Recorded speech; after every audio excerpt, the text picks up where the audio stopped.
गैरों के आस्थानों पे जाके हम ये भी कहते जा रहे हैं कि बाबा तेरे दर पे आया हूं तो झोला झोली भर के जाऊंगा। हम एक तरफ ला इलाहा इल्लल्लाह भी पढ़ते जा रहे हैं और दूसरी तरफ हम आस्थानों पे जाके सजदा भी कर रहे हैं, गैरुल्लाह के सामने सर भी झुका रहे हैं। हम ला इलाहा इल्लल्लाह पढ़ रहे हैं कि सबसे ज्यादा इल्म अल्लाह को है और इल्म के एतबार से वो हर जगह मौजूद है, और फिर हम यही सिफत हम उसके बंदों में मानकर ये अकीदा भी रख रहे हैं कि हमारे फला फला को भी कयामत तक का इल्म है, हमारे फला फला बुजुर्ग को भी कयामत तक की बात मालूम है। मेरे प्यारे साथियों, अगर ये चीजें हमारे अंदर शामिल हैं तो यकीनन हम ला इलाहा इल्लल्लाह का तकाजा और उसका मुतालबा हम पूरा नहीं कर रहे हैं। ला इलाहा इल्लल्लाह तो वो कलमा है कि उसको पढ़ लेने से क़ब्ल मौत, इसको पढ़ लेने से इंसान जन्नती हो जाता है, और इसको पढ़े बगैर अगर कोई आदमी मर गया हालत कुफ्र में, हालत शिर्क में, तो वो जहन्नमी हो जाता है। ये अकीदा रखिए। 70 साल तक 80 साल तक कोई आदमी गुनाहों पे गुनाह करता रहा, कुफ्र करता रहा, शिर्क करता रहा, और मरने से पहले शिर्क से कुफ्र से तौबा करके कलमा पढ़ लिया ला इलाहा इल्लल्लाह और मर गया, लेकिन ये कलमा नसीब हो गया तो जन्नती हो गया। पूरी जिंदगी कुफ्र और शिर्क करता रहा और ला इलाहा इल्लल्लाह पढ़े बगैर मर गया तो जहन्नमी हो गया। यकीन नहीं आता? आइए बुखारी के अंदर वो वाक़या आया है, जरा देखिए। अस्वद नामी एक यहूदी जो यहूदियों की बकरियों को चराया करता था जंगल में ले जाकर, जब अल्लाह के नबी सल्लल्लाहु अलैहि वसल्लम ने खैबर का मुहासरा कर लिया और चारों तरफ से घेर लिया। खैबर एक किला था जिसमें यहूदी रहा करते थे। अल्लाह के रसूल ने और आपके सहाबा ने उसको घेर लिया, चारों तरफ से उस पर मुहासरा कर लिया। उस वक्त खैबर के उस किले से एक आदमी गायब था जो बकरियां चराने के लिए गया था, जिसका नाम था अस्वद।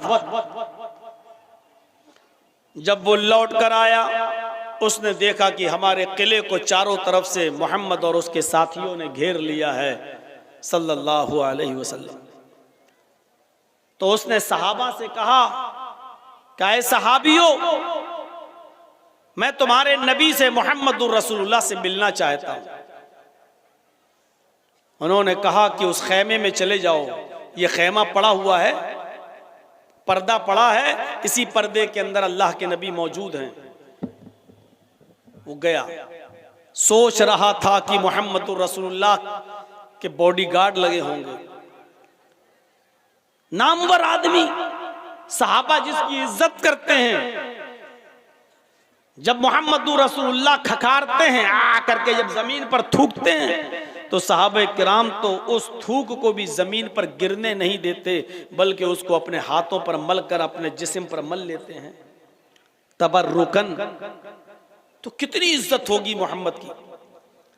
सोच रहा था कि वो बेहतरीन कालीन पर बैठे होंगे, कई बॉडीगार्ड होंगे उनके,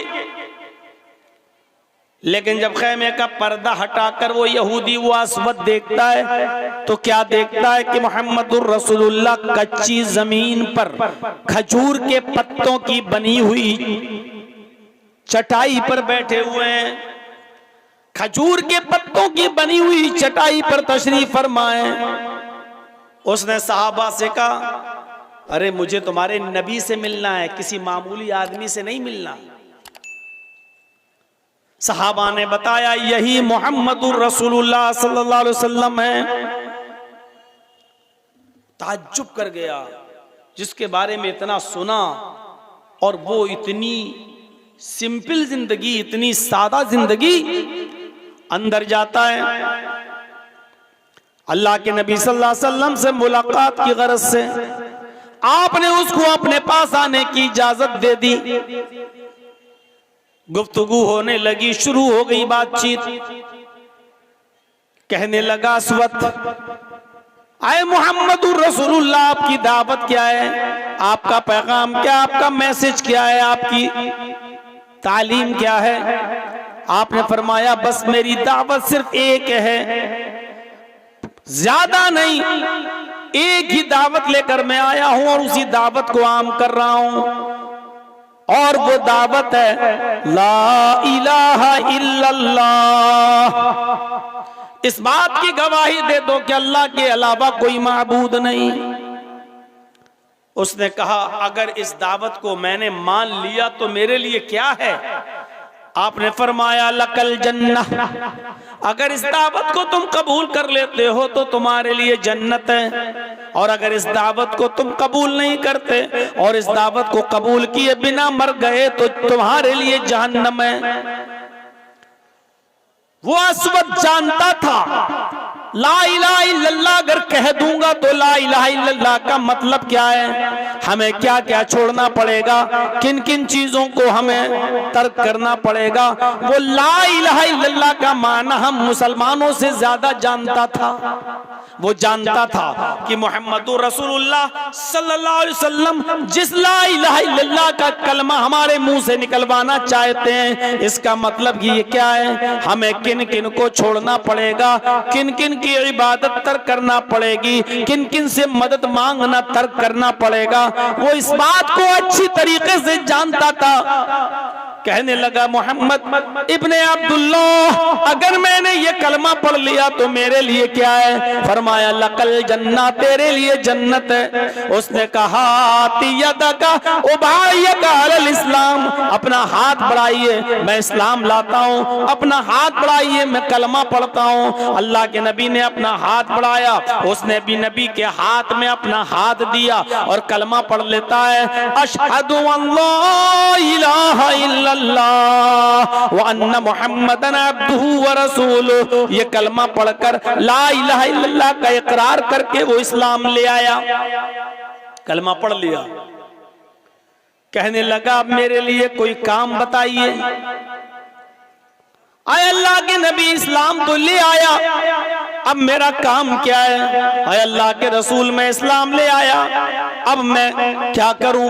अभी तक तो मैं यहूदियों की बकरियां चराता हूं, अब क्या करूं जब इस्लाम ले आया हूं। अब बीवी बच्चों को पालना है, पोसना है, खिलाना है, पिलाना है, अब मैं क्या करूं। आपने फरमाया इस्लाम लाने के बाद सबसे पहला तेरा काम यह है, ये बकरियां जिनकी हैं तो इन बकरियों को उनके मालिक के हवाले कर दो।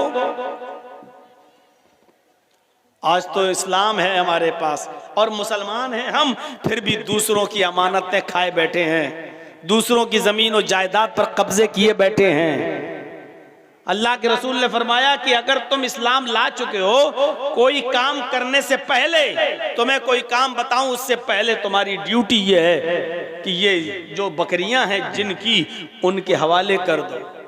क्योंकि अगर तुमने कोई भी काम किया लेकिन ये बकरियां तुम्हारे पास रह गईं तो तुम्हारी कोई इबादत कबूल नहीं होगी, पहले इन बकरियों को इनके हवाले करो।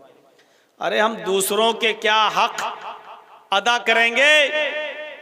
आज तक हमने अपनी बहनों का और अपनी बेटियों का हक अदा नहीं किया है। यहां बैठे हैं बड़े बड़े बूढ़े लोग भी होंगे, अब मरे कि तब मरे, कब्र में पैर लटका है। वो जानते हैं कि 70 साल की मेरी जिंदगी हो चुकी है, 5-6 साल 10 साल भी चल जाऊं तो बहुत बड़ी बात। लेकिन उनसे पूछो क्या तुमने वसीयत कर दी कि मेरे मरने के बाद मेरा तरका, मेरा छूटा हुआ माल मेरी सब औलादों में, बेटे और बेटियों में बराबर बराबर तकसीम होगा। क्या आपने वसीयत की है। इतना याद रखिएगा और मसला जान लीजिएगा। अगर आप अपनी जिंदगी में अगर आप देते हैं ना, बंटवारा करते हैं अपनी जिंदगी में, तो आपको सबको बराबर बराबर देना होगा। आपने 10 बाई 10 का रूम अगर लड़के को दिया है तो 10 बाई 10 का रूम आपको अपनी बेटी को भी देना पड़ेगा, क्योंकि जिंदगी में तरका तकसीम नहीं होता, तरका तो मरने के बाद ही तकसीम होता है। लेकिन जिंदगी में अगर आप फैसला करना चाहते हैं कि मेरी जिंदगी में हम अपनी औलाद को दे जाएं, तो आपको बराबर बराबर देना होगा, जितना लड़के को उतना ही लड़की को। हाँ, मरने के बाद एक अलग मामला है, जब आपका तरका तकसीम होगा तो जितना लड़के का हिस्सा है उससे आधा आपकी बेटी को मिलेगा, है वो एक अलग मसले आ जाते हैं। आपने क्या अपनी जिंदगी में इंसाफ किया? क्या आपने अपनी वरासत में अपनी बहन को भी के लिए भी वसीयत की कि मेरी बहन का भी हिस्सा है? मुझे मालूम है पिछली साल जब रमजान का महीना आया था और मैं अपने शहर में इटावा में था, रोजे की हालत में मस्जिद में जब मैं गया जोहर की नमाज के लिए, जुमेरात का दिन था, तो मैं वुजू बना रहा था जब मस्जिद में, तो वुजू से फारिग होने के बाद एक लड़का मसला पूछता है कि मौलाना एक बात बताइए, अभी हम जो कुल्ला कर रहे थे वुजू बनाते वक्त ऐसे पानी, तो कुल्ला करने के बाद जबान में थोड़ा पानी तो लगा ही रहता है। भाई आपने ऐसे लिया पानी, जो कुल्ला किया तो पानी तो थोड़ा सा जबान में लगा ही है। आप दांतों से ऐसे थोड़ी करते हैं, ऐसे थोड़ी करते हैं। आपने पानी लिया, कुल्ला किया, अब जबान में जो पानी लगा रह गया, चिपका रह गया, थूक निगलते वक्त वो पानी जो जबान में चिपका है, अगर वो हलक के रास्ते से पेट में चला जाए तो उससे रोजे पे कोई फर्क पड़ता है कि नहीं पड़ता है? मैंने कहा यार ये तो बड़ा नेक आदमी है, देखो कैसा मसला पूछ रहा है बेचारा। मैंने उससे कहा कि तुमने मसला तो अच्छा पूछा है, लेकिन कल जुमा है, इंशाअल्लाह जुमे के खुतबे में मैं वो मसला बयान करूंगा, सबको फायदा हो जाएगा, तुम्हारे अकेले को क्या है, कल हम जुमे में बता देंगे इंशाअल्लाह। अगले दिन जुमा था, वो पहली सफ में आके बैठा हुआ था कि आज मौलाना साहब मसला बताएंगे और लोगों से मैं कहूंगा कि देखो मैंने पूछा था। मुझे एक दिन का जो मौका मिला, इस एक दिन में मुझे मेरे मोहल्ले के और गांव के लोगों ने बताया मौलाना क्या पूछ रहा था। मैंने कहा कल बताऊंगा इंशाअल्लाह जुमे में। अरे वो तो बड़ा बेईमान आदमी है, बड़ा कमीना आदमी है, वो मसला पूछता है, आपके पास आता है। उसने अपनी बहनों का हक मारा है, अपनी बेटी का हक मारा है, अपने बेटों को दे दिया अपनी जिंदगी में कि जाओ ये तुम्हारा, ये तुम्हारा, और बेटियों की शादी कर दी, उसको कुछ देता ही नहीं। कहता नहीं बेटियों का क्या है, शादी कर तो दी, जहेज दे तो दिया, ना अपनी बहन को दिया ना बेटियों को दिया। अब दूसरे दिन जब जुमे का दिन था, मैंने खुतबा दिया और आधे घंटे का ही खुतबा होता है। मैंने उसी खुतबे में बयान किया कि लोग मसला पूछते हैं, जबान का चिपका हुआ पानी अगर हलक के रास्ते से पेट में चला जाए तो रोजे पे फर्क पड़ता है कि नहीं पड़ता है। इतना अहम सवाल, इतना अहम मसला, लेकिन पूछने वाले लोग ऐसे हैं जो अपने बेटियों का और अपनी बहनों का हक मार के खा गए। वो लोग ये मसला पूछते हैं कि रोजे पे फर्क पड़ता है कि नहीं पड़ता है। मेरे भाइयों, नबी अकरम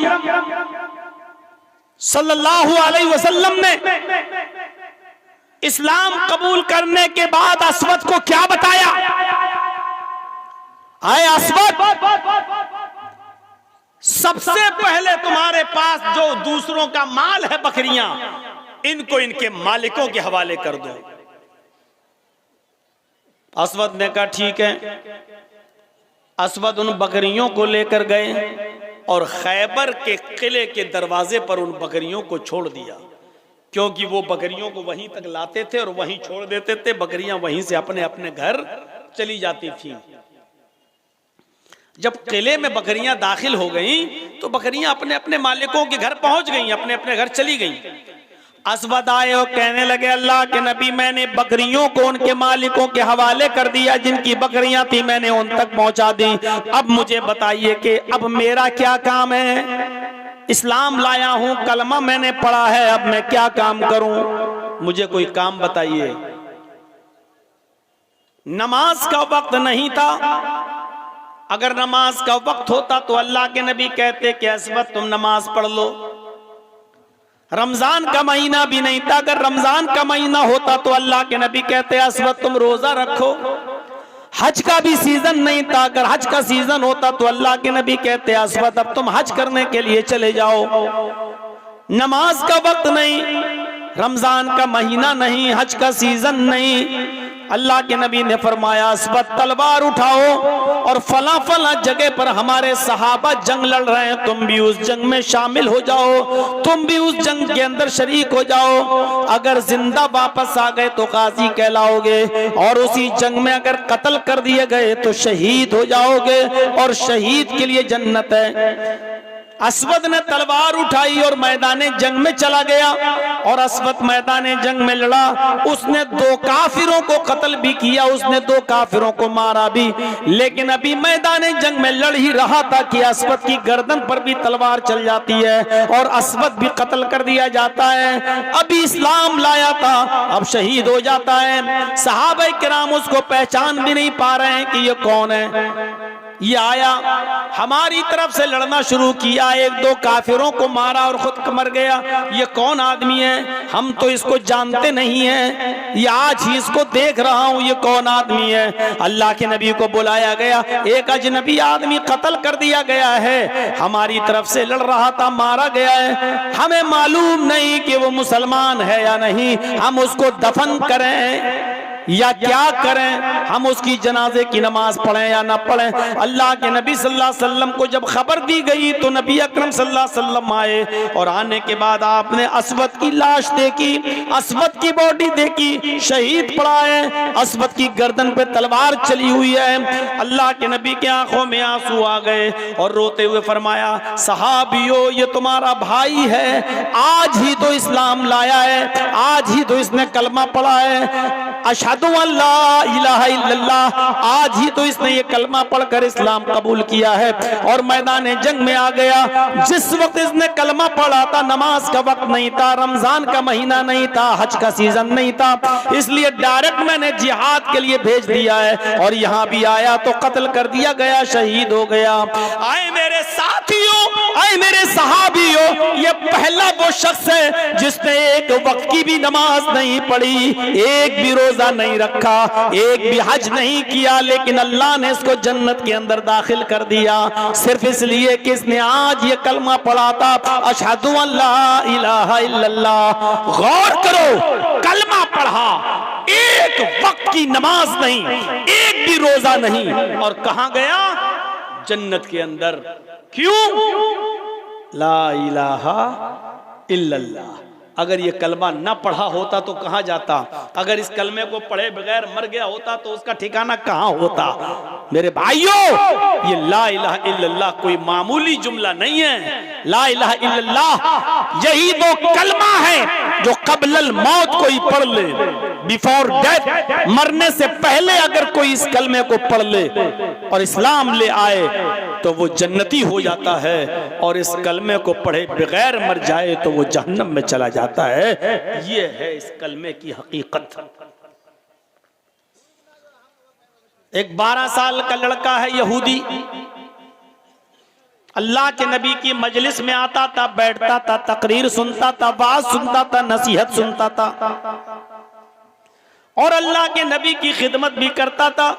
अपने घर आकर कहता था कि अब्बू जान क्या मैं इस्लाम ले आऊं? मुझे मोहम्मद की बातें बहुत पसंद हैं, बहुत अच्छी लगती हैं। लेकिन उम्र कितनी है उसकी?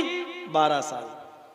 और जब अपने बाप से कहता था कि अब्बू मुझे अल्लाह के रसूल की बातें बहुत अच्छी लगती हैं, क्या मैं उनकी बातें मान लूं, इस्लाम ले आऊं?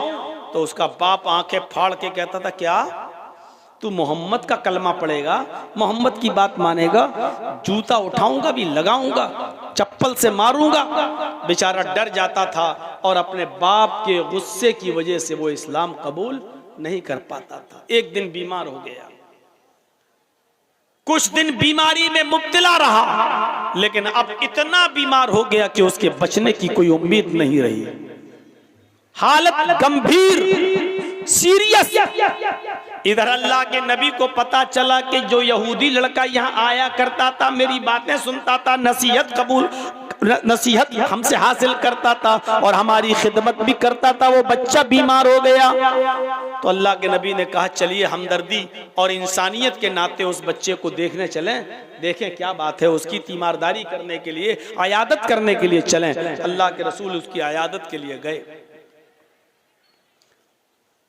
दरवाजे को खटखटाया, उसके बाप ने दरवाजा खोला, कहा मैं मोहम्मद इब्ने अब्दुल्ला तुम्हारे बच्चे को देखने आया हूं। कहा आइए।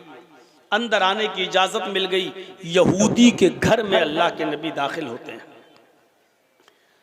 उस बच्चे की हालत देखते हैं, उसकी कंडीशन बड़ी खराब है। आप उसके सर के पास बैठ जाते हैं,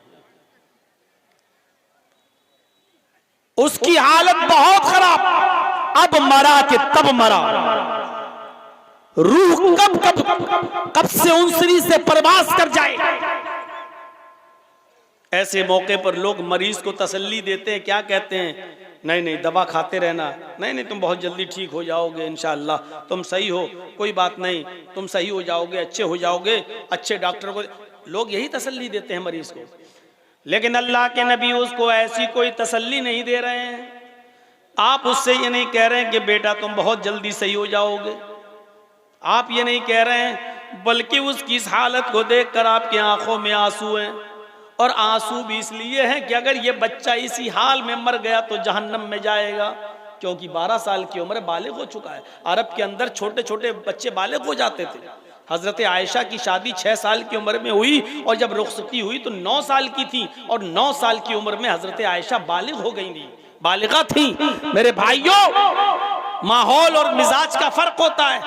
ये तो 12 साल का है लड़का, आप उनके आंखों में आंसू हैं कि बच्चा मरने वाला है, और अगर इसी कंडीशन में मर गया तो जहन्नम में जाएगा, जबकि इस बच्चे का दिल इस्लाम की तरफ माइल है। आप उस बच्चे को तसल्ली नहीं दे रहे हैं, आप ही नहीं कह रहे हैं कि बेटे तुम जल्दी सही हो जाओगे, बल्कि उस बच्चे के सर पर, उस लड़के के सर पर आप हाथ रखते हैं और हाथ रख कर कहते हैं कुल या गुलाम ला इलाहा इल्लल्लाह, आए बच्चे ला इलाहा इल्लल्लाह कह दो, आए गुलाम ला इलाहा इल्लल्लाह कह दो। गुलाम अरब के अंदर किसी भी छोटे से बच्चे को भी कहा जाता था। आपने उससे कहा कुल या गुलाम ला इलाहा इल्लल्लाह, बेटा ला इलाहा इल्लल्लाह पढ़ ले, बच्चे ला इलाहा इल्लल्लाह का इकरार कर ले, पढ़ ले। उसने नबी के चेहरे को देखा, फिर अपने बाप के चेहरे को देखा कि मेरा बाप क्या कहता है। उसके बाप को आज रहम आ गया और बाप कहने लगा कि बेटा तुम्हारा दिल मोहम्मदुर रसूलुल्लाह की तरफ लगा रहता था, तुम पहले भी यही चाहते थे, तुम्हारा पहले भी यही दिल था कि मैं मोहम्मदुर रसूलुल्लाह की बातों पर ईमान ले आऊं, और आज भी तुम मुझे देख रहे हो, तुम्हारा आखिरी वक्त है।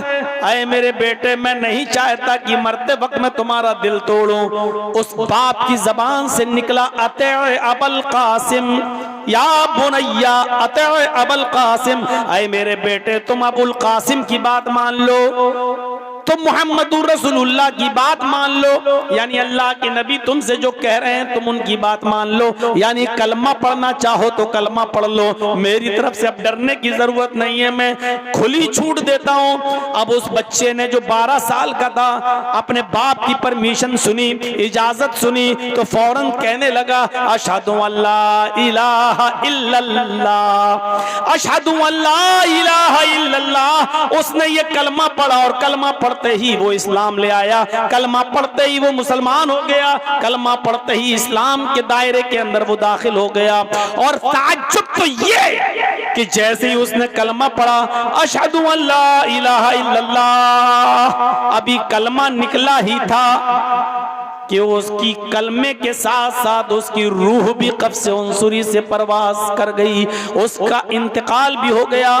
वो यहूदी बच्चा जो अभी कलमा पढ़ा, कलमा पढ़ने के बाद उसका इंतकाल हो गया, उसकी रूह भी निकल गई। सब देख रहे हैं, धड़कनें बंद, सांस बंद। नबी अकरम सल्लल्लाहु अलैहि वसल्लम जो उसके पास बैठे थे, जब आपको यकीन हो गया कि ये बच्चा इंतकाल कर गया, ये बच्चा मर गया, लेकिन अब चेहरे पर रोनापन नहीं, चेहरा बिगड़ा हुआ नहीं, बल्कि आपके चेहरे पर मुस्कुराहट आ गई और आप उसके सर के पास से उठे और खड़े होकर ये जुमले आपने अपनी जबान से अदा किए, अल्हम्दुलिल्लाहिल्लज़ी अनक़ज़हु अनिन्नार। तमाम तारीफें उस अल्लाह के लिए हैं जिसने इस बच्चे को जहन्नम की आग में जलने से बचा लिया। तमाम तारीफें उस अल्लाह के लिए जिसने इस बच्चे को जहन्नम की आग से महफूज फरमा लिया, जिसने इस बच्चे को जहन्नम के आग में गिरने से बचा लिया, जहन्नम में जलने से बचा लिया।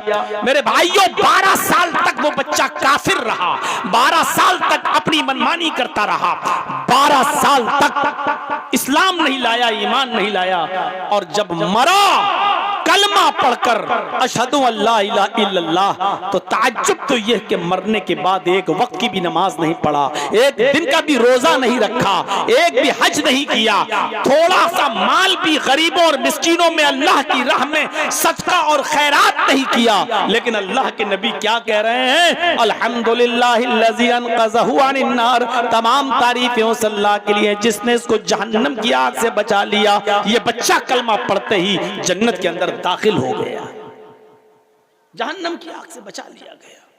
ये है कलमा ला इलाहा इल्लल्लाह। इस कलमे को कलंकित होने से बचाओ। ला इलाहा इल्लल्लाह भी पढ़ो और कहो बाबा 10 सालें हो गई, 15 सालें हो गई, बेटा नहीं हो रहा है, बेटी नहीं हो रही है, मुझे बेटा दिला दो, बेटी दे दो। ये कलमे को कलंकित करना हुआ, ये कलमे पर दाग लगाना हुआ, और ऐसे कलमे की कोई जरूरत नहीं अल्लाह को कि तुम अल्लाह को भी पुकारो और दूसरे को भी पुकारो, नहीं। खालिसतन लिल्लाह, सिर्फ अल्लाह को पुकारा जाएगा, बस अल्लाह से मांगा जाएगा, बस। अच्छा, 2 वाक़े मैंने आपके सामने रख दिए और दोनों ने एक वक्त की नमाज नहीं पढ़ी और कहां गए? जन्नत में। एक अस्वद और दूसरा ये। आइए अब एक वाकया मैं आपको ऐसा बताता हूं कि आप ताज्जुब करेंगे। पूरी जिंदगी नबी की खिदमत की, नबी का साथ दिया, लेकिन मरते वक्त कलमा नसीब नहीं हुआ। नबी की खिदमत करने के बावजूद वो आदमी कहां गया? जहन्नम में गया। वाकया सुना होगा ना आपने अबू तालिब का। कौन थे? नबी के चचा। खिदमत कितनी की, खिदमत कितनी की आपको अंदाजा नहीं। अल्लाह के, यहां से अंदाजा लगाइए, अल्लाह के नबी जनाबे मोहम्मदुर रसूलुल्लाह सल्लल्लाहु अलैहि वसल्लम जब पैदा हुए तो बाप का चेहरा नहीं देखा। अल्लाह के नबी जब अपनी माँ के पेट से बाहर आए तो बाप का चेहरा नहीं देखा। बाप पहले ही इंतकाल कर चुके थे 2 महीना। ए भैया, जिसको उठना हो अभी से उठ के चले जाओ यार, एक एक करके उठ रहे हो, डिस्टर्ब कर रहे हो सामने से। बाप का चेहरा नहीं देखा। और जब मोहम्मदुर रसूलुल्लाह की उम्र 6 साल की हुई, और 6 साल कितना बड़ा बच्चा होता है आपको अपने दिमाग में रखिए। 6 साल का बच्चा, जब नबी अकरम की उम्र 6 साल की हुई तो कहां आए? अपनी मां के साथ मदीने आए। यसरब उसका पुराना नाम था, यसरब। मदीने आए अपने ननियाल, अपने नाना मामू के यहां। और जब माँ 1 महीना मदीने में रहने के बाद जब मक्के की तरफ फिर लौटने लगी तो मदीने से कुछ ही थोड़ी दूरी पर एक मकाम था जिसका नाम था मकाम अबवा, और वहीं पर मोहम्मदुर रसूलुल्लाह के बाप अब्दुल्ला दफन थे। माँ अपने शौहर की, मोहम्मदुर रसूलुल्लाह की माँ अपने पति की, अपने हस्बैंड की कब्र को देखने के लिए गई और अपने बेटे से कहा, मोहम्मद चलो हम तुम्हें भी तुम्हारे बाप की कब्र दिखाते हैं। और जब इशारा किया कि ये तुम्हारे बाप की कब्र है, वहीं पर माँ अपने शौहर की जुदाई बर्दाश्त नहीं कर सकी, याद आई और अटैक करता है मोहम्मद की माँ आमिना को, और उसी जगह पर मकाम अबवा पे अपने शौहर की कब्र के पास आमिना की भी रूह निकल जाती है। बाप की कब्र को देखते देखते बेटे ने अपनी माँ को भी खो दिया। सोचिए, बाप की कब्र को अभी देख भी नहीं पाया सही से, और उसी जगह पर माँ का भी इंतकाल हो गया और वहीं पर उनकी माँ को भी दफन किया गया। सोचो, 6 साल की उम्र में बाप भी नहीं, माँ भी नहीं, अब किसने पाला? अब्दुल मुत्तलिब ने। लेकिन अब्दुल मुत्तलिब भी सिर्फ 2 साल तक पाल पाए। यहाँ 8 साल के हुए मोहम्मद इब्ने अब्दुल्ला, उधर अब्दुल मुत्तलिब भी छोड़कर चले गए। 8 साल की उम्र में अबू तालिब ने अपने हाथ में लिया अपने भतीजे को, और 8 साल से लेकर 25 साल तक अपने पास रखा, खिलाया पिलाया, पाल पोस कर बड़ा किया। और 25 साल की उम्र में पहली शादी हजरत खदीजा से कराई, जिनकी उम्र 40 साल थी। मेरे भाइयों, और 40 साल के जब आप हुए तो आपको नबुव्वत मिली। सोचिए, 8 साल से लेकर 40 साल तक अबू तालिब ने ख्याल रखा। ये 32 ईयर 32 साल की जिंदगी अबू तालिब अपने पास रखे रहे, खिलाते रहे, पिलाते रहे, परवान चढ़ाते रहे। और जब अल्लाह के रसूल को रिसालत मिली, नबुव्वत मिली, और आपने जब तौहीद की दावत दी तो दुश्मनों से बचाते रहे, हिफाजत करते रहे, यहाँ तक कि जब दुश्मनी हद से आगे बढ़ गई और तमाम काफिरीन मक्का मुत्तफिक होकर नबी अबू तालिब के पास आए और कहने लगे कि अबू तालिब, अब पानी बहुत आगे चढ़ गया है, सर से ऊपर चढ़ चुका है, तुम्हारे भतीजे की लंतरानी अब हम नहीं सुनेंगे। बहुत उल्टा सीधा गलत सलत हमारे माबूदों के बारे में तुम्हारा भतीजा बोल चुका है, अब उसकी जबान पर कंट्रोल करो, और नहीं करते हो तो हम उसको अपने हिसाब से सजा देंगे। बाद में ये मत कहना कि मेरे भतीजे का कत्ल कर दिया, मेरे भतीजे को मार डाला। अबू तालिब ने अपने भतीजे मोहम्मद को बुलाया और कहा, भतीजे मेरे ऊपर इतना बोझ न डालो कि मैं बर्दाश्त न कर सकूं। मेरे नातवा कंधों पर, मेरे कमजोर कांधों पर इतना बोझ न डालो कि मैं बर्दाश्त न कर सकूं। ये मेरे दुश्मन अब तेरे दुश्मन बन चुके हैं, खून के प्यासे हैं, तुझे कत्ल करना चाहते हैं। तू दीन की दावत छोड़ दे, तौहीद की दावत छोड़ दे, उनको उनके इसी हाल पे रहने दे, तू उनको बुरा भला मत कहे, छोड़ दे उनको उनके हाल पर। अल्लाह के नबी सफाई पेश कर रहे हैं, अरे चचा मैं बुरा भला कहाँ कहता हूँ, मैं तो सिर्फ इतना कहता हूँ ला इलाहा इल्लल्लाह कह दो, कामयाब हो जाओगे। मैं तो सिर्फ ये कहता हूँ कि एक अल्लाह की इबादत करो, एक अल्लाह को पुकारो, एक अल्लाह के सामने सर झुकाओ, एक अल्लाह की इबादत करो, इसके अलावा तुम्हें कुछ नहीं कहता। चचा ने कहा, भतीजे छोड़ दे इनको, इनके हाल पर रहने दे, ये भी कहना बंद कर दे।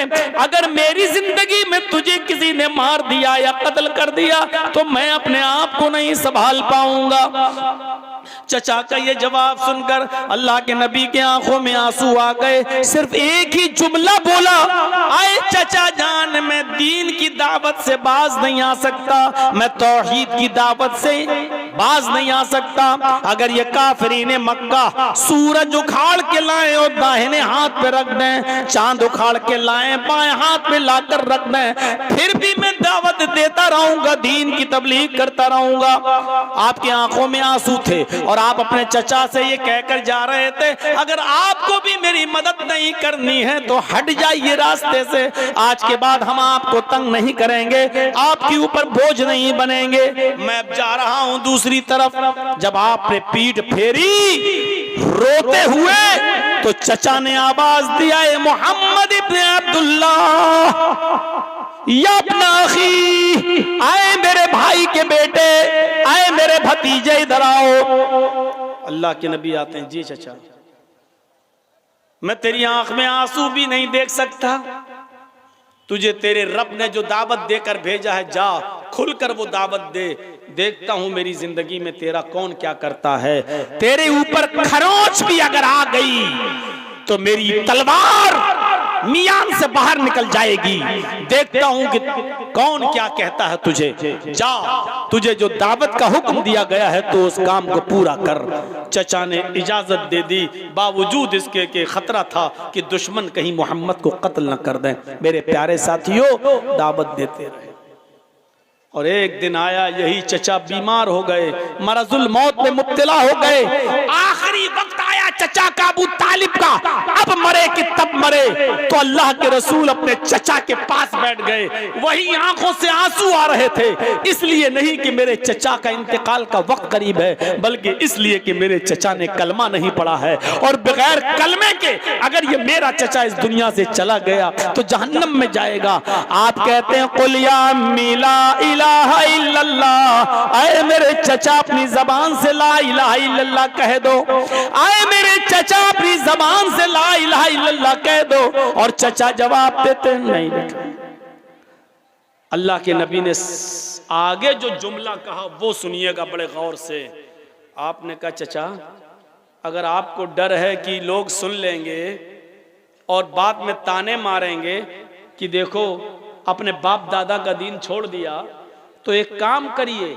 अल्लाह के रसूल ने अपना कान बढ़ा दिया, अपने चचा को उठा लिया और चचा का मुंह अपने कान में लगा दिया और कहा कुल या अम्मी फी उज़ुनी ला इलाहा इल्लल्लाह, आए मेरे चचा मेरे कान में पढ़ दीजिए ला इलाहा इल्लल्लाह।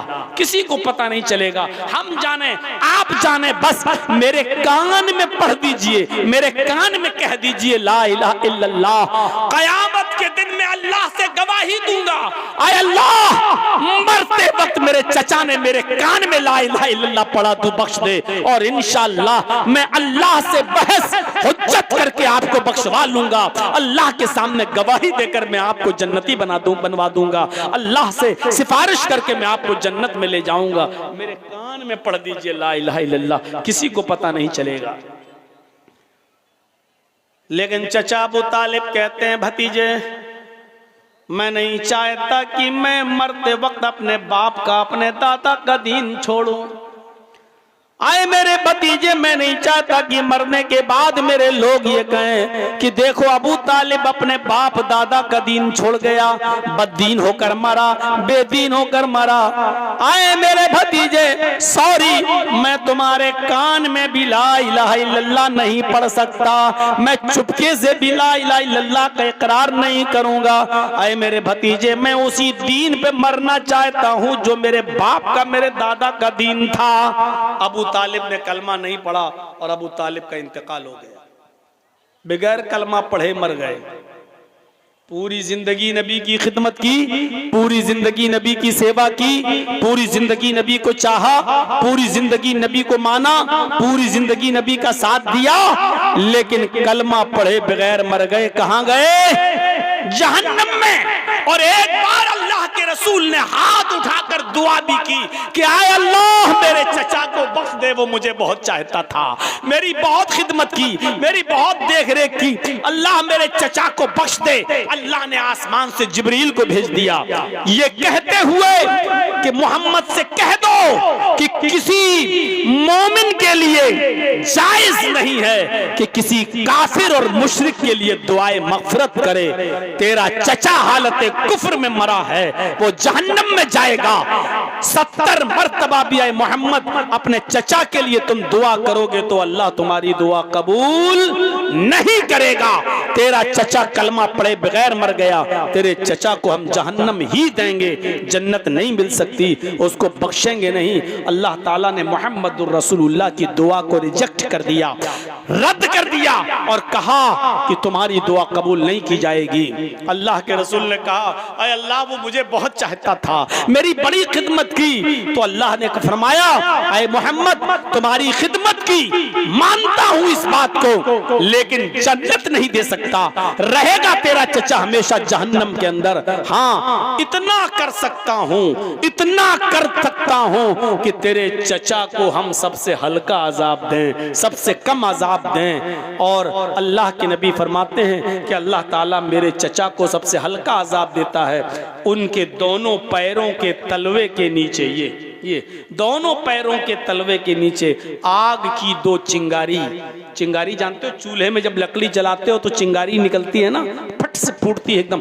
2 चिंगारी, एक इस पैर के नीचे और दूसरा दूसरे पैर के नीचे रख दी। बस अल्लाह के नबी फरमाते हैं कि पैर के तलवे के नीचे आग की 2 चिंगारी की वजह से भी यगली मिनहुमा दिमाग, आग की दोनों चिंगारियों से भी मेरे चचा का दिमाग हांडी की तरह खौलता है। ऐसा लगता है जैसे चूल्हे पर पानी रख दिया जाए और खौल रहा हो, उबल रहा हो। ऐसे ही उन दोनों चिंगारियों से मेरे चचा का दिमाग हांडी की तरह खौलता है। मेरे भाइयों, पूरा वाकया बयान करने का मकसद सिर्फ ये है कि कलमा नसीब जिसको हुआ, एक वक्त की नमाज नहीं पढ़ी, वो तो जन्नत में गया, और जिसने कलमा नहीं पढ़ा उसने पूरी जिंदगी नबी की खिदमत की, नेकी की, नबी के साथ उसने सुलूक किया, लेकिन आखिरी वक्त भी कलमा नहीं पढ़ा तो वो जहन्नम में चला गया, यानी अबू तालिब। तो यही कलमा इंसान को जन्नती बनाता है, यही कलमा इंसान को जहन्नमी बनाता है। ये पहली चीज अभी ला इलाहा इल्लल्लाह पर मैंने थोड़ा ज्यादा वक्त आपका ले लिया। दूसरी चीज पर हम आपको थोड़ा सा खींच कर लाते हैं, वह अदनाहा इमाततुल अज़ानिक तरीक, रास्ते से तकलीफ दे चीज को हटा देना। आप बाइक से जा रहे हैं या 4 व्हीलर से जा रहे हैं और आपको बीच रास्ते में केले का छिलका पड़ा हुआ दिख जाए, तो आपकी जिम्मेदारी बनती है कि आप अपनी गाड़ी को साइड में लगाएं और केले के छिलके को बीच सड़क से हटाकर आप बाहर फेंक दें, क्योंकि आप तो गुजर जाएंगे गाड़ी को दाएं बाएं करके, लेकिन कहीं कोई बूढ़ा आदमी, कोई अंधा आदमी अगर उसका पैर उस केले के छिलके पर पड़ गया और फिसल के गिर गया, तो मेरे भाइयों, बुढ़ापे में तो हड्डी जब टूटती है तो जल्दी जुड़ती नहीं है। इसलिए कोई कांटा पड़ा है तो उसको हटा दो, कोई छिलका पड़ा है तो उसको हटा दो, कोई पत्थर पड़ा है तो उसको हटा दो। याद रखिएगा और मसला जान लीजिएगा, जिस तरह रास्ते से तकलीफ दे चीज को हटा देना सवाब है, जिस तरह रास्ते में पड़ी हुई नुकसान देने वाली चीज को हटा देने पर सवाब है, उसी तरीके से जानबूझकर अमदन और कसदन बीच रास्ते में लोगों के गुजरने की जगहों पर जानबूझकर केले का छिलका फेंकना, कांटे फेंकना, कूड़ा फेंकना, नाक झाड़ना, थूकना, बलगम थूकना, बलगम का पलटना, इसी तरीके से पत्थर का फेंकना, ये सब चीजें बायसे आजाब भी हैं और बायसे गुनाह भी हैं। अगर तकलीफ दे चीज को रास्ते से हटाना सवाब का काम है, तो जानबूझकर रास्ते में तकलीफ दे चीजों को फेंकना गुनाह भी है। हटाइए। इसी तरीके से आप कोई सामान खरीदना चाहते हैं और आपने बीच सड़क पर अपनी गाड़ी खड़ी कर दी, गलत जगह पर गाड़ी को पार्क करना भी लोगों को तकलीफ देने के जिम्न में आता है।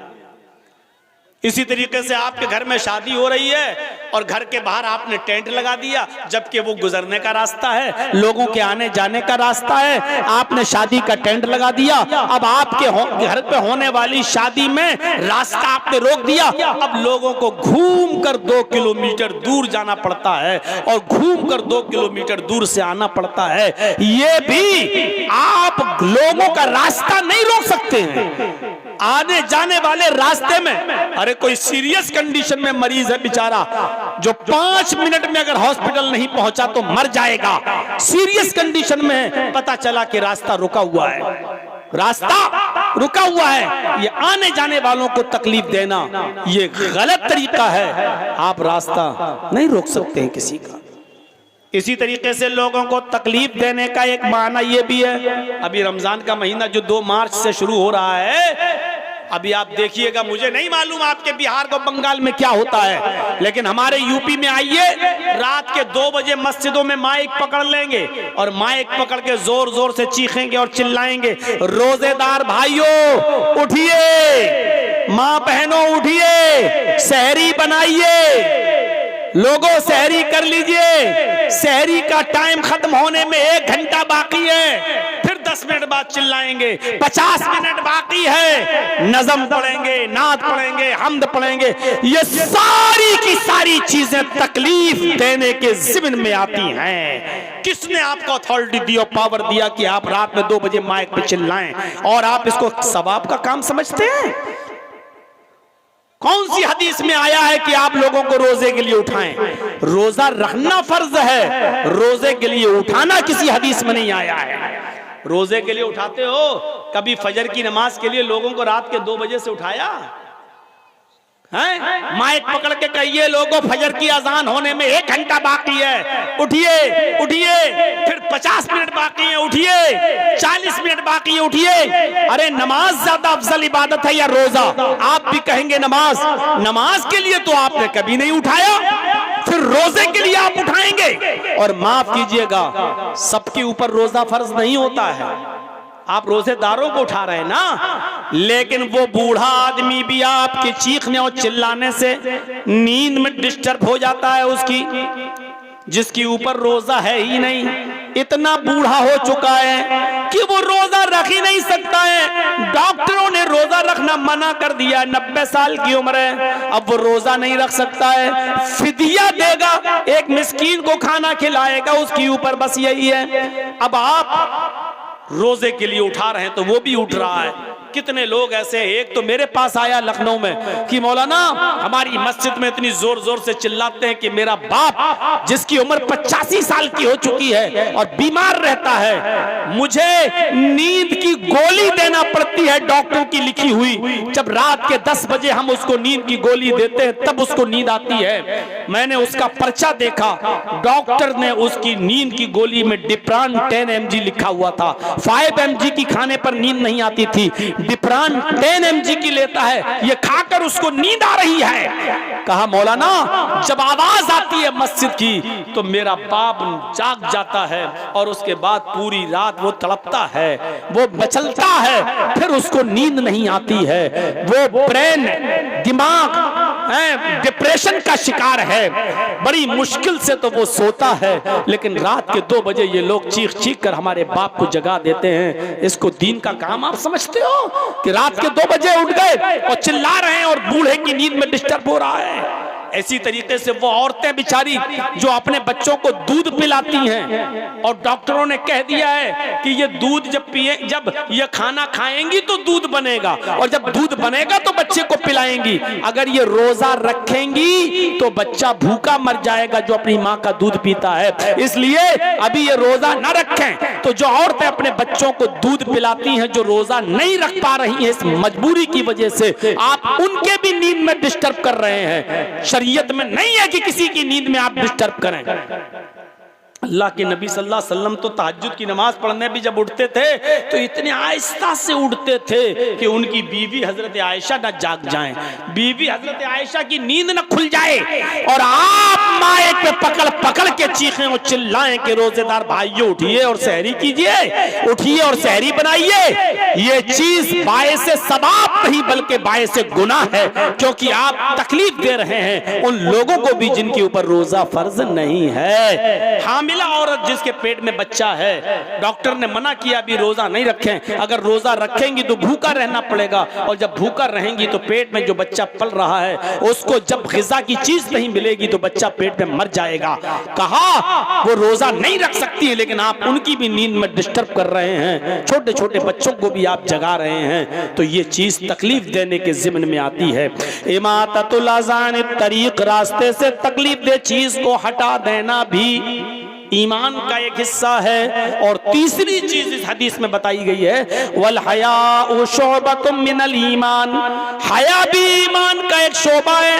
आज शर्म हया हमारे मुआशरे से निकल गई, शर्म हया खत्म हो गई। बुखारी की हदीस है, अल्लाह के नबी ने फरमाया इज़ा लम तस्तही फफ़अल मा शीता, जब तेरे अंदर शर्म न रही, जब तेरे अंदर से शर्म निकाल ली गई तो फिर जो तेरा दिल चाहे वो कर। यानी जब शर्म ही नहीं रहेगी तो इंसान के दिल में जो आएगा वो करेगा, जो आएगा वो करेगा, शर्म नहीं रही। और इस वेस्टर्न कल्चर ने, इस पश्चिमी सभ्यता ने, इस मगरिबी तहजीब ने आज शर्म हया का जनाजा मर्दों के अंदर तो छोड़िए, औरतों के अंदर से भी निकाल कर रख दिया है। हमें नहीं मालूम आपके बिहार का हाल, हमें नहीं मालूम आपके बंगाल का हाल। आइए हमारे उत्तर प्रदेश की तरफ और लखनऊ की सरजमीन पर बड़े बड़े हाजी, बड़े बड़े नमाजी, बड़े बड़े कारी, बड़े बड़े हाफिज, बड़े बड़े मुल्ला और मौलवियों की लड़कियां इंस्टाग्राम पर रील बना रही हैं, सर से दुपट्टे उतर चुके हैं, स्कर्ट पहनकर और शॉर्ट कपड़ों में रील बनाती हैं, वो भी बेहयाई के साथ और यानियत के साथ, और नंगी नंगी रील बनाती हैं, बेहुदा रील बना रही हैं। और जब हाजियों, नमाजियों, मुल्ला और मौलवियों की लड़कियों का ये हाल है तो फिर बड़े बड़े अमीरों की लड़कियों का हाल क्या होगा, अमीर जातियों का हाल क्या होगा, मॉडर्न कल्चर में पलने वाली लड़कियों का हाल क्या होगा।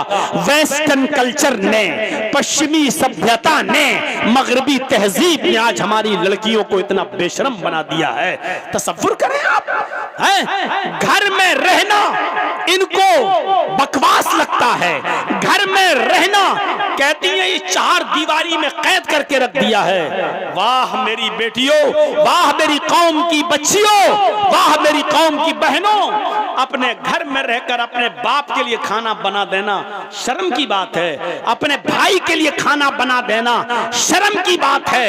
एयर होस्टेस बनकर हवाई जहाज में, एरोप्लेन में पैसेंजर्स को खाना सर्व करना तरक्की की बात है। वाह, ये कौन सी अकल पसंदी है और अकल का दायरा है कि तुम अपने भाई के लिए खाना बनाओ तो ये जिल्लत समझती हो, अपने घर में अपने बाप के लिए खाना बनाओ तो इसको तुम अपनी इंसल्ट समझती हो, और तुम जब एयर होस्टेस बन जाओ तो पैसेंजर्स के सामने खाना सर्व करो, ब्रेकफास्ट सर्व करो तो तुम इसको अपने लिए तरक्की की राह समझती हो। अपने घर में अपने भाई और बहनों के कपड़े धुल देना और साफ कर देने को तुम अपने लिए शर्म समझती हो, और हॉस्पिटल में नर्स का काम करके मरीजों का जख्म साफ कर देना और दूसरों के कपड़ों को धुल देना, इसको तुम अपने लिए काबिल फख्र समझती हो। इस वेस्टर्न कल्चर ने हमारी मां बहनों की अकलों पर कैसा डाका डाला है।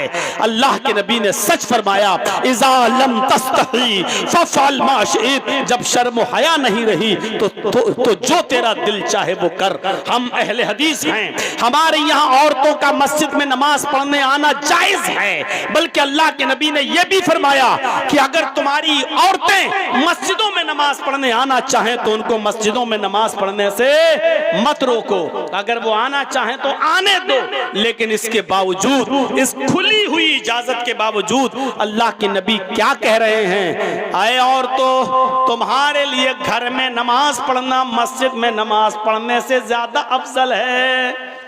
औरतें मस्जिद में आ सकती हैं नमाज पढ़ने, औरतें मस्जिद में जा सकती हैं नमाज पढ़ने।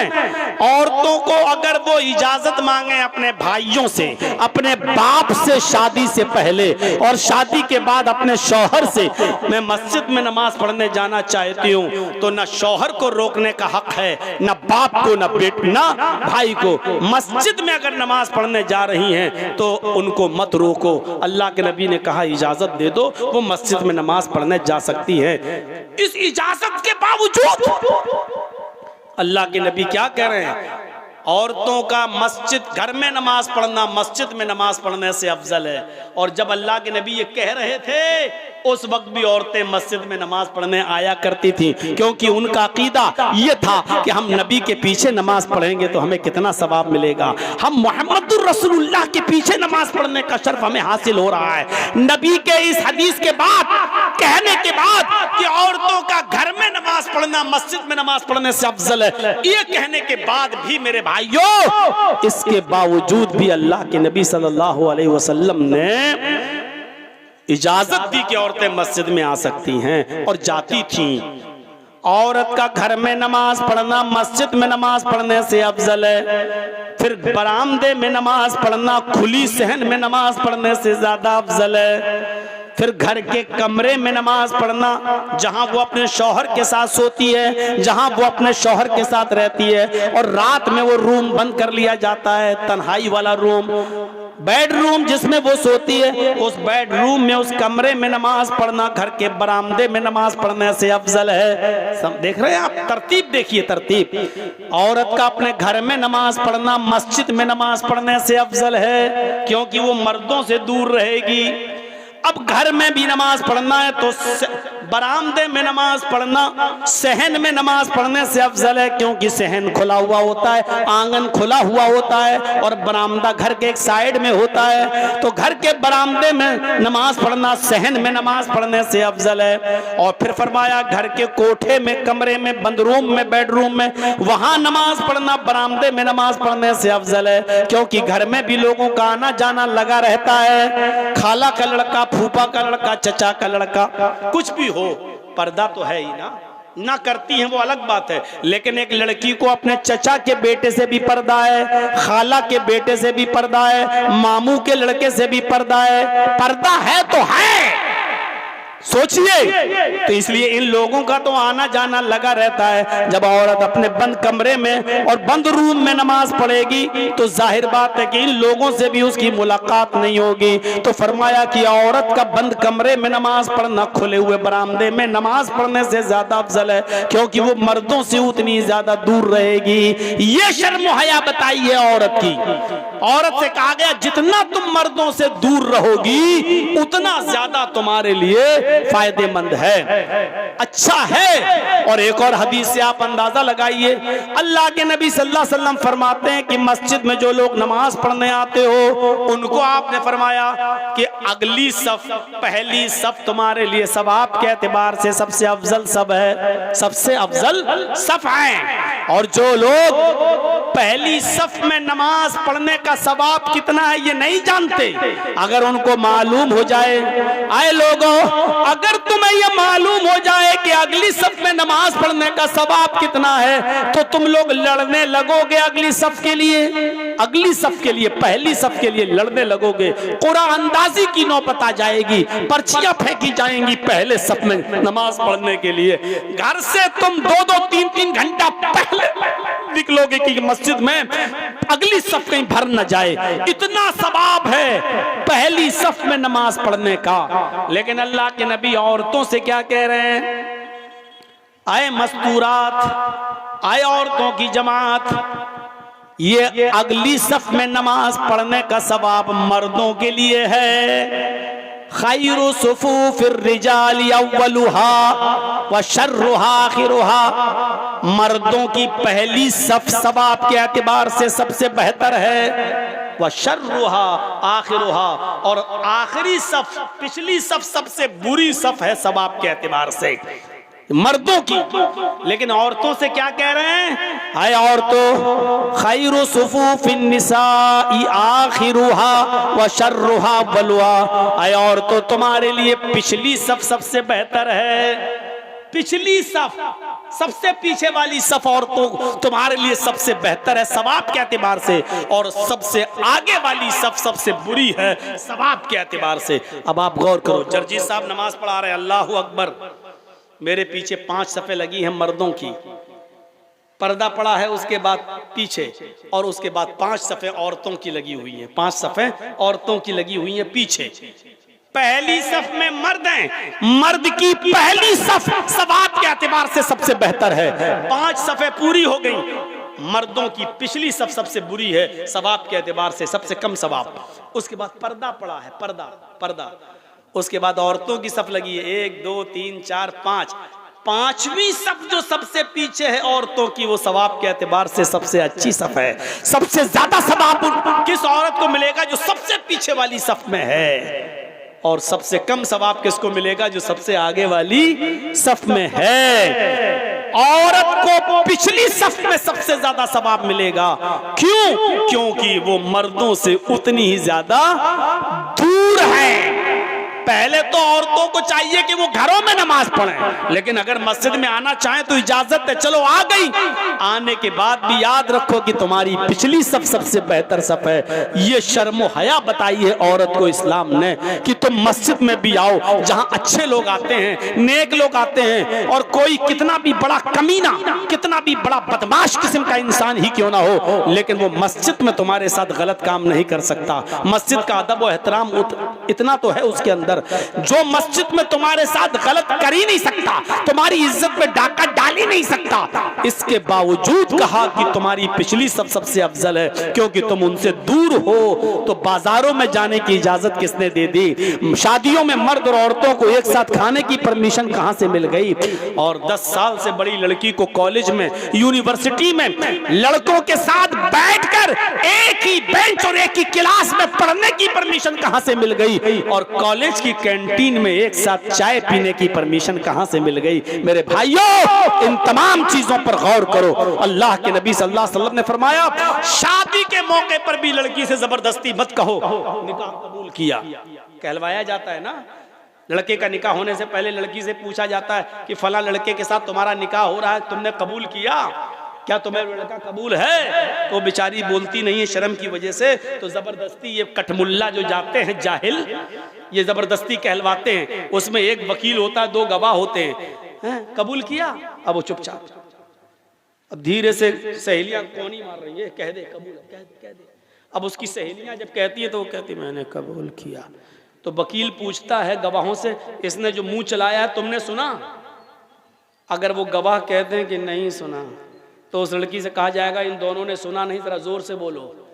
तब वो जोर से बोलेगी मैंने कबूल किया। का सुना कि हाँ, तब निकाह माना जाता है। जाहिलो, तुम्हें कि बंदरों के हाथ में जब से उस्तरे मिल गए ना, तो शेविंग के बजाय गर्दन काटना शुरू कर दी है दीन की। ये हाल है। अल्लाह के नबी ने कहा कि ये इजाजत का तरीका है ही नहीं।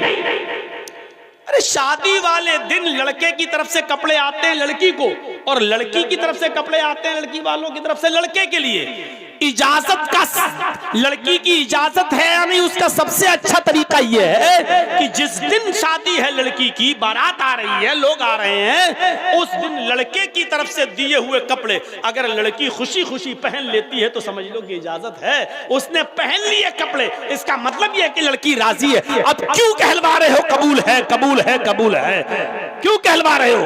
और ज्यादा से ज्यादा एक बार पूछो फलां के साथ तुम्हारा निकाह किया जा रहा, कबूल है?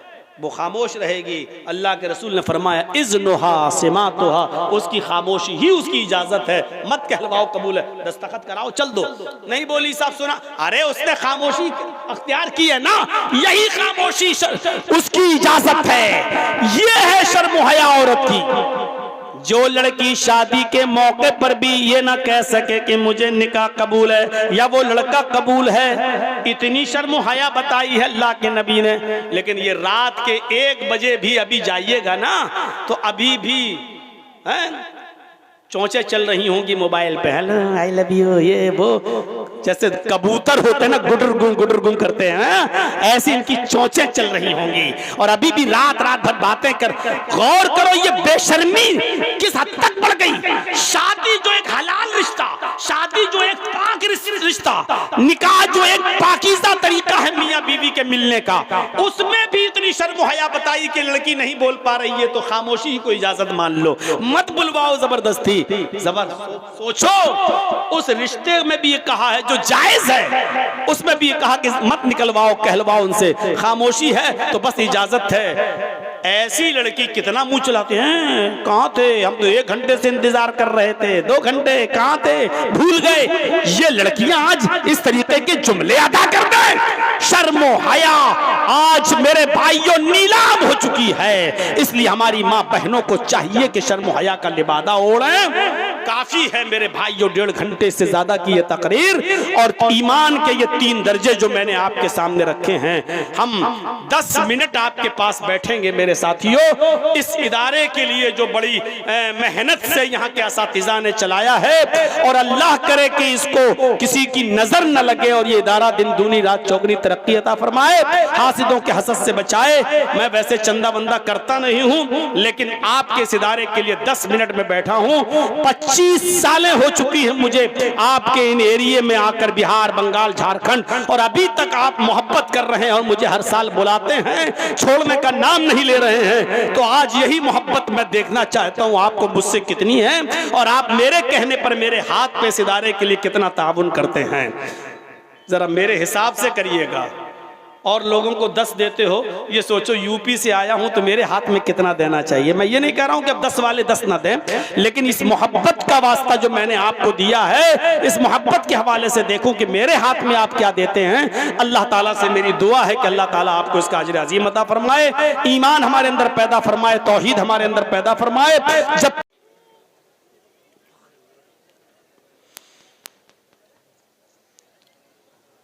वअन अबी हुरैरह रज़ियल्लाहु तआला अन्हु अन नबी सल्लल्लाहु अलैहि वसल्लम क़ाल अल ईमानु बिज़उन व सबऊन शुअबतन फअफ़ज़लुहा क़ौलु ला इलाहा इल्लल्लाह व अदनाहा इमाततुल अज़ानित तरीक़ वल हयाउ शुअबतुम मिनल ईमान। रब्बिश्रह ली सदरी व यस्सिर ली अमरी वहलुल उक़दतम मिन लिसानी यफ़क़हू क़ौली।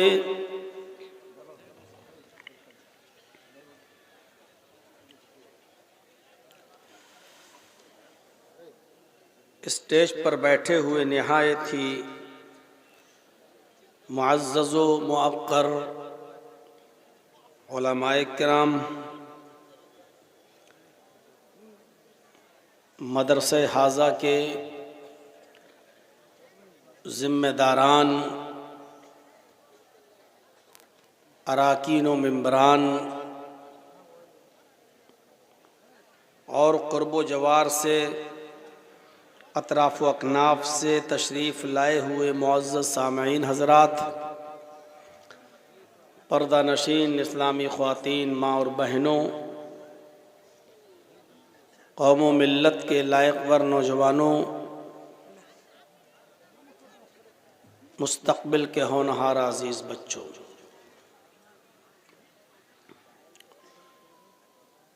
रात के 11:30 बजे तक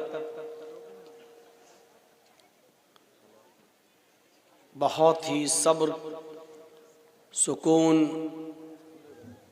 और शांति के साथ आपने इस इजलास को समाअत फरमाया। मुख्तलिफ उलमा से उनके मुख्तलिफ अनावीन पर, उनके मुख्तलिफ उसलूब व लहजे में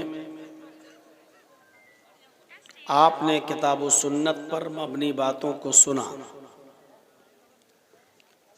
दुआ है अल्लाह तबारक व तआला से कि इलाहुल आलमीन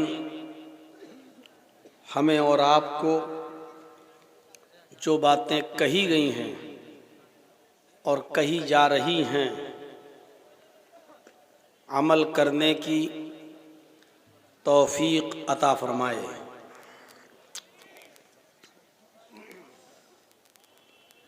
आपने मदरसे का ताउन भी किया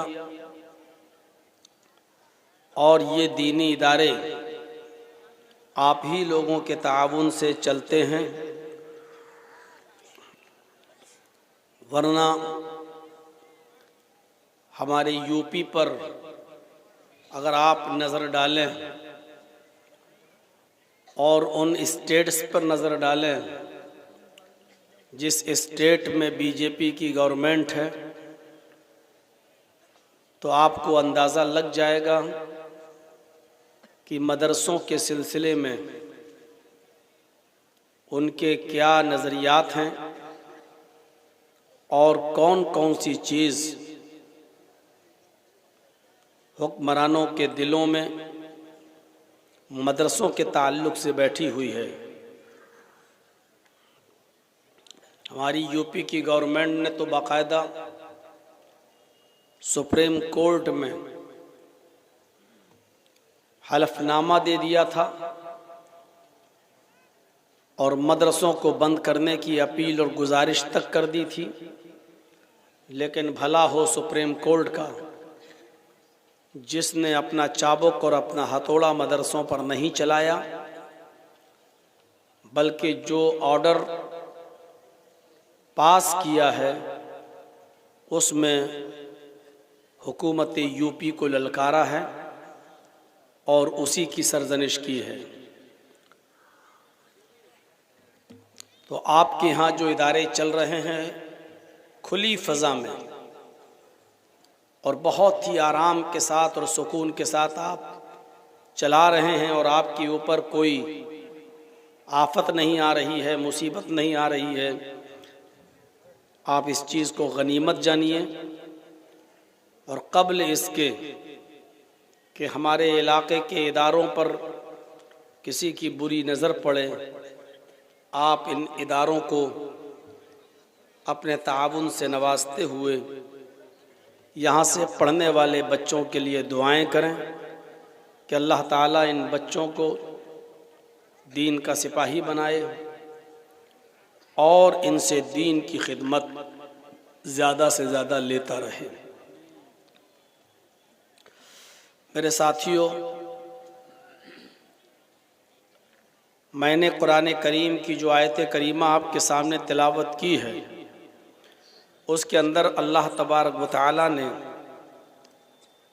अहले ईमान के बारे में बताया है और उनके बारे में जो अमल स्वालिह करते हैं कि इन लोगों के लिए ऐसा अज्र है जो कभी ख़त्म नहीं होगा। इल्लल्लज़ीना आमनु व अमिलुस्सालिहात फ़लहुम अज्रुन गैरु ममनून, जो ईमान लाए और जिन्होंने स्वालिह अमल किया। ईमान और अमल स्वालिह दोनों को ज़िक्र किया है अल्लाह तबारक व तआला ने, और ये दोनों ही चीज़ें हमारे पास होना ज़रूरी है। अगर हमारे पास एक चीज़ है और दूसरी रदारत तो हम बेकार हैं, हमारा मकसद पूरा नहीं होगा। हमारे लिए ईमान भी ज़रूरी है और अमल स्वालिह भी ज़रूरी है।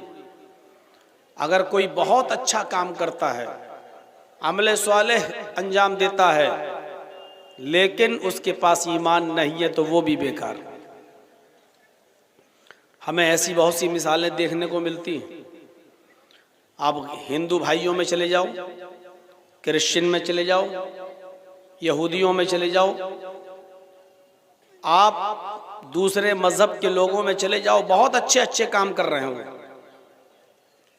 कभी गर्मियों में पानी भर भर के पिलाएंगे, प्याऊ खोलेंगे, आपकी गाड़ी स्टेशन पर जहां रुकेगी आपके कोच के पास, आपकी सीट के पास जाएंगे और आपकी बोतलों में पानी भरेंगे।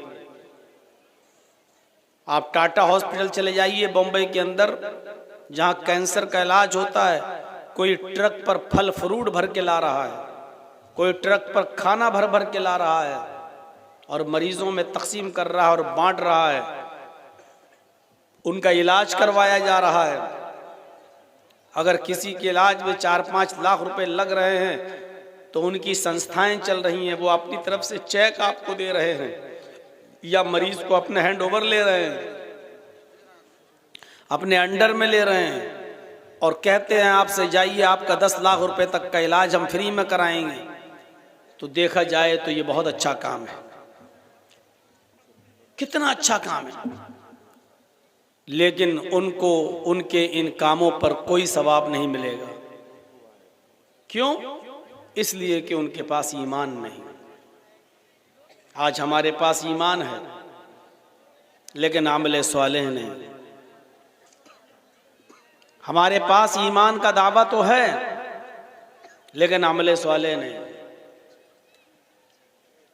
हम जुमे के दिन मस्जिद में नमाज पढ़ने भी आ रहे हैं तो ये सोच के आते हैं कि अगर जुमे की नमाज हम नहीं पढ़ेंगे तो मोहल्ले वाले, गांव वाले हमसे ये कहेंगे कि देखो जुमे तक की नमाज नहीं पढ़ता। कितना बड़ा कमीना इंसान है, कितना बड़ा पाखंडी है, देखो जुमे तक की नमाज नहीं पढ़ता है। हम एक कुर्बानी का बकरा खरीदते हैं कुर्बानी करने के लिए, तो उसका भी फोटो खींचकर व्हाट्सएप पर और फेसबुक पर डाल के लिखते हैं आज हमने कुर्बानी के लिए बकरा खरीदा है 25,000 रुपए का।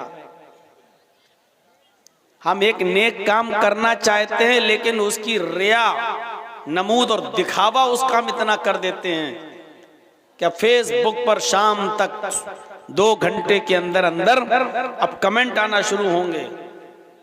आप उसमें लिखेंगे कि भाई मैंने बकरा इतने में लिया, या नहीं लिखेंगे, सिर्फ बकरे का फोटो डाल देंगे। अब लोग पूछेंगे कितने का लिया भाई, कहां से लिया, अब आप उसकी कीमत बताएंगे। इस तरीके से उसकी नुमाइश शुरू हो जाएगी। आप अपने घर में 150 लोगों को रोजा इफ्तार करने के लिए बुलाएंगे, उनका भी फोटो लेंगे आप, और क्या चीज खिला रहे हैं इफ्तार पार्टी में, उस खाने की चीजों का भी फोटो लेकर आप सोशल मीडिया पे डाल दें। ये दिखावा आज हमारे नेकियों में और नेक कामों में आ गया है।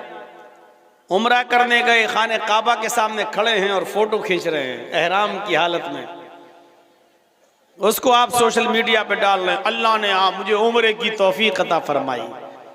अरे ठीक है, उम्रे की तौफीक अता फरमाई तो उसका फोटो लेकर मीडिया पे सोशल मीडिया पे डालने की जरूरत क्या थी। कभी कभी दिखाने का एक अंदाज ये भी होता है कि भाइयों मैं खाने काबा पहुंच चुका हूं, उम्रा कर रहा हूं, दुआ कीजिएगा अल्लाह ताला से कि अल्लाह मेरे उम्रे को कबूल फरमाए। हालांकि ये काम आप जब अपने घर से निकल रहे थे तब भी मस्जिद में कह सकते थे भाइयों मैं उम्रे के लिए जा रहा हूं, अगर मुझसे कोई गलती हो गई हो किसी के ताल्लुक से तो वो मुझे माफ कर दे, मैं माफी तलाफी करने आया हूं और हमारे लिए दुआ कीजिएगा कि अल्लाह ताला हमारे उम्रे को कबूल कर ले। हो गई बात खत्म। लेकिन सोशल मीडिया पे डालना और उसकी नुमाइश करना ये अमल तो हो सकता है लेकिन अमल सालेह नहीं। अल्लाह ने दोनों चीजें बताई हैं, इल्लल्लज़ीना आमनू व अमिलुस सालिहात, जो ईमान लाए और जिन्होंने नेक अमल किए। मोबाइल आप यूज करते हैं, अगर उसमें सिम ना हो तो आपका मोबाइल काम नहीं करेगा, और आपके पास सिम है लेकिन मोबाइल ना हो तो सिम भी काम नहीं करेगी। महंगा से महंगा मोबाइल खरीद लीजिए आप, कीमती से कीमती मोबाइल ले लीजिए आप, आईफोन ले लीजिए, Z Fold 6 ले लीजिए, सैमसंग का गैलेक्सी 1.5 लाख, 1 लाख, 1.25 लाख कीमती से कीमती मोबाइल आप यूज करिए, लेकिन उसमें सिम ना हो। अब आप मोबाइल खरीद के लाए, कान में लगा के हेलो हेलो, अब मोबाइल वाले की दुकान पे जाके कहिए साहब ये तो काम ही नहीं कर रहा है, इतना महंगा मोबाइल 1.5 लाख का मोबाइल और आवाज ही नहीं जा रही है। वो कहेगा बेवकूफ हो क्या, पागल है हो क्या, इसमें आपने सिम डाला? ओह तो ऐसे मोबाइल से क्या फायदा जो सिम डालना पड़ेगी इसमें। अब वो आपको बहुत मामूली सा जवाब देगा, भैया सिम तो आपको घटिया से घटिया मोबाइल में भी डालना पड़ेगी, चाहे आप चाइना का भी लेके आइए 500-600 रुपए का, उसमें भी आपको सिम डालना पड़ेगी। 1.5 लाख का मोबाइल लेकिन सिम नहीं, बेकार। और सिम ले लीजिए, किसी भी अच्छी कंपनी की ले लीजिए, जियो की ले लीजिए, एयरटेल की ले लीजिए, वोडा की ले लीजिए, आइडिया, कोई भी सिम ले लीजिए आप, और उसमें पर्याप्त बैलेंस भी डाल दीजिए, 5,000, 10,000, 20,000, 50,000 बैलेंस भी अच्छा खासा है उसके अंदर। अब आप सिम को कान में लगा के कहें हेलो हेलो, भाई आवाज नहीं जा रही, मैंने तो इसमें बैलेंस पड़वा लिया। यार अभी तो आपने इसमें 10-20 हजार रुपए डाले हैं, पैसा तो है इसमें, फिर क्या बात है? वो कहेगा तुम पागल लग रहे हो, इलाज कराओ रांची में जाकर, पागल खाने में भर्ती हो जाओ। ये सिम जो है जब तक किसी मोबाइल में नहीं डालोगे तब तक काम नहीं करेगी। मेरे भाइयों, जिस तरह मोबाइल के लिए सिम जरूरी है और सिम के लिए मोबाइल जरूरी है, उसी तरीके से ईमान के लिए अमले स्वाले और अमले स्वाले के लिए ईमान, ये दोनों जरूरी हैं। आज हमारे पास ईमान है लेकिन अमले स्वाले नहीं, गैर मुस्लिमों के पास अमले स्वाले है लेकिन ईमान नहीं, इसलिए बेकार। इल्लल्लज़ीना आमनू व अमिलुस्सालिहात, जो ईमान लाए और जिन्होंने नेक अमल किए, इनके लिए अल्लाह ने फरमाया फलहुम अज्रुन गैरु ममनून, इनके लिए कभी खत्म न होने वाला अज्र है। और ऐसे ही लोग बाईमान और मोमिन हैं और इज्जत, बुलंदी, बादशाहत, हुकूमत, सरबुलंदी, रिफात, ये सब उन्हीं लोगों को मिलेगी जिनके पास ईमान। वला तहिनु वला तहजनु व अंतुमुल अलौना इन कुंतुम मुमिनीन, मोमिनो तुम गम न करो, मोमिनो तुम मायूस न हो जाओ। वला तहिनु वला तहजनु, तुम गम न करो, तुम मायूस न हो जाओ, तुम परेशान मत हो जाओ। अंतुमुल अलौन, तुम ही सर बुलंद रहोगे, तुम ही बाइज्जत रहोगे, हुकूमत और सल्तनत के मालिक तुम ही रहोगे, हम तुम्ही को इज्जत देंगे, सर बुलंदी देंगे, बादशाहत अता फरमाएंगे। इन कुंतुम मुमिनीन, लेकिन शर्त यह है कि तुम बाईमान हो जाओ, शर्त यह कि तुम्हारे अंदर ईमान पैदा हो जाए, शर्त यह कि तुम पहले मोमिन तो बनकर दिखाओ। ईमान होगा तो इज्जत मिलेगी। हम इसका उल्टा मफहूम भी निकाल सकते हैं कि आज इज्जत हमारे पास नहीं है, आज बुलंदी हमारे पास नहीं है, आज रफात हमारे पास नहीं है, हम जलील हैं, रुस्वा हैं, ख्वार हैं, हम मकहूर हैं, मकजूब हैं। तो इसकी वजह यह हुई कि आज हमारे पास ईमान नहीं है। अगर ईमान होता तो आज हमारे पास इज्जत होती, सरबुलंदी होती, हम ऊंचे मकाम और मर्तबे पर फायज होते। लेकिन आज हम हर जगह जलील हैं, रुस्वा हैं, ख्वार हैं, मकहूर हैं, मगजूब हैं। ज़ुरिबत अलैहिमुज़्ज़िल्लतु वल मस्कना, दुनिया के जिस कोने में मुसलमान आज जिंदा है, जलील है, रुस्वा है, दुनिया के किसी भी चप्पे का और किसी भी खित्ते का हाल उठाकर देखिए और बताइए कि मुसलमान कहां आराम के साथ है, किस जगह मुसलमान चैन और सुकून के साथ है। इराक का हाल देख लो, सीरिया का हाल देख लो, लबनान का हाल देख लो, दमिश्क का हाल देख लो, उर्दून का हाल देख लो, अलजायर का हाल देख लो, लीबिया का हाल देख लो, ईरान का हाल देख लो। मुझे बताओ पाकिस्तान का हाल देख लो, हिंदुस्तान के अंदर तुम अपने हालात पे नजर डाल लो। आज कहां तुम्हारी इज्जत है, कहां तुम्हारा नाम है, कहां बुलंदी आज हमारी कदमबोसी कर रही है, कहां?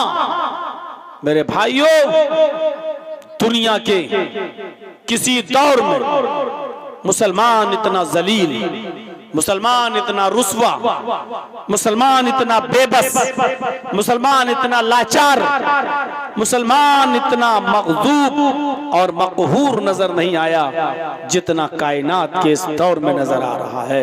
और उसकी वजह यह है कि आज हमारे पास ईमान नहीं है। ईमान है तो अमल सालेह नहीं है, अमल सालेह है तो ईमान नहीं। ईमान क्या है? ईमान कहते किसे? अल्लाह के नबी सल्लल्लाहु अलैहि वसल्लम ने तो ईमान की 70 से ज्यादा शाखाएं बताई हैं। ईमान के तो 70 से ज्यादा दर्जे बताए हैं। ईमान के तो 70 से ज्यादा शोबे बताए हैं। अल ईमान बिज़्उन व सबऊन शुअबतन, 70 से ज्यादा शोबे हैं ईमान के। लेकिन 3 शोबों का जिक्र किया है अल्लाह के रसूल ने इस हदीस के अंदर। हम गौर करें, क्या ये तीनों चीजें आज हमारे अंदर हैं? 3 चीजों का जिक्र किया है।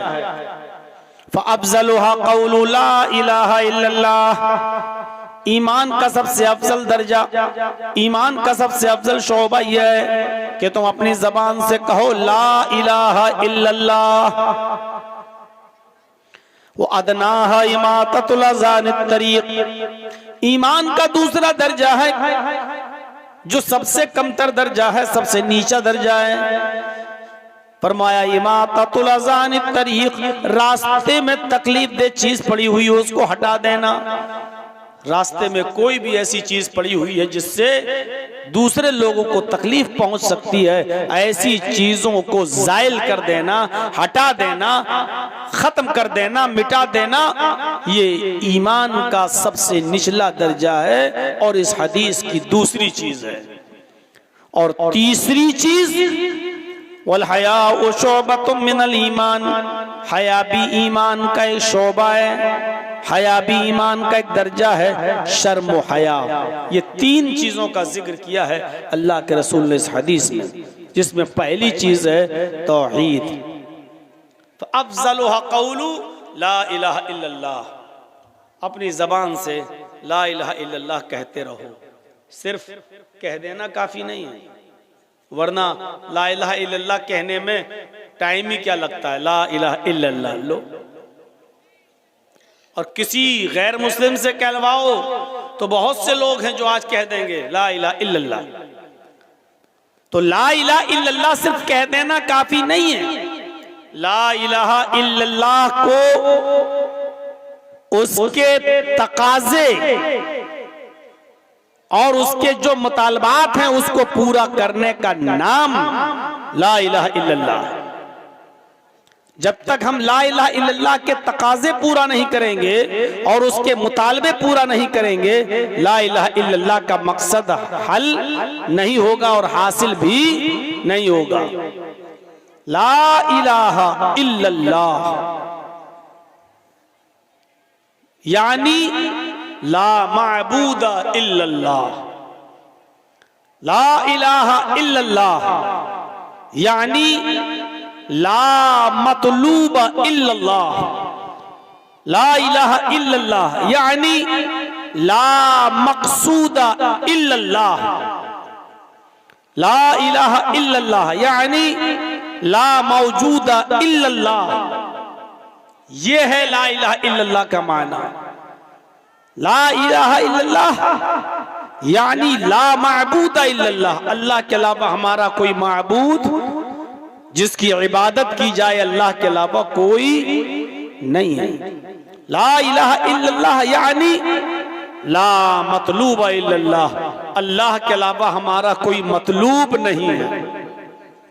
ला इलाहा इल्लल्लाह यानी ला मकसूदा इल्लल्लाह, अल्लाह के अलावा हमारा किसी और की तरफ कोई कस्द नहीं है, उसके अलावा हमारा कोई मकसूद नहीं है।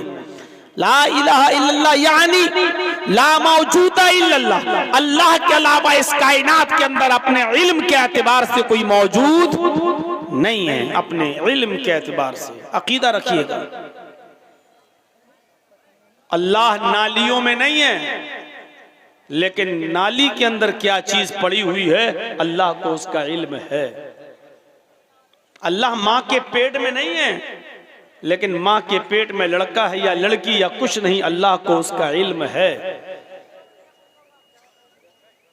अल्लाह समंदर में नहीं है, लेकिन समंदर में कितनी मछलियां हैं और उन मछलियों के पेट में कितने अंडे हैं, अल्लाह को उसका इल्म है। अल्लाह दरख्तों के ऊपर, पेड़ों के ऊपर नहीं है, लेकिन इस दुनिया में कितने दरख्त हैं और उन दरख्तों में कितने पत्ते हैं, अल्लाह को उसका इल्म है। तो ये अकीदा रखना, ला मौजूदा इल्लल्लाह, अपने इल्म के एतबार से अल्लाह ही हर जगह मौजूद, यानी मुकम्मल और कंप्लीट इल्म अगर किसी को है तो वो जात है अल्लाह की। ये है ला इलाहा इल्लल्लाह का माना। ला इलाहा इल्लल्लाह यानी ला मसजूदा इल्लल्लाह, अल्लाह के अलावा कोई ऐसी हस्ती नहीं है कि जिसको सजदा किया जाए, अल्लाह ही हमारा मसजूद है और उसके अलावा सजदा किसी और के लिए जायज नहीं है। ये है ला इलाहा इल्लल्लाह का माना।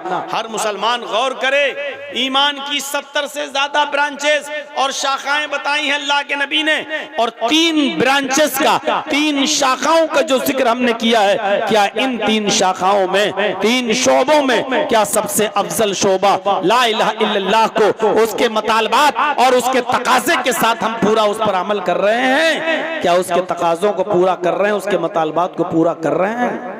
क्या हम अल्लाह को इसी तरीके से मान रहे हैं? ऐसा तो नहीं कि हम ला इलाहा इल्लल्लाह भी कह रहे हैं और मज़ारात पे जाके चादर भी चढ़ा रहे हैं। हम ला इलाहा इल्लल्लाह भी कहते जा रहे हैं कि अल्लाह के अलावा कोई माबूद नहीं, और अपनी हाजत रवाई और मुश्किल कुशाई के लिए हम